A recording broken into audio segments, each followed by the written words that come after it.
Ang babaeng graduate student ay hindi inaasahang nabuntis, ngunit iniwan siya ng kanyang kasintahan. Upang maiwasan ang kahihiyan ng pamilya, ipinagkasundo siya ng kanyang ama na pakasalan ng isang lalaking mula sa probinsya. Pagkakita kay Livy, nagulat ang lalaki sa kanyang kagandahan.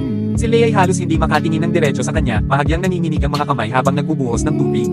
Nagkakilala sila sa umaga, at kinahapunan ay ikinasal na sila. Sa mismong kasal, nakalimutan ni Leigh na maghanda ng singsing, ngunit hindi ito inalintana ni Livy.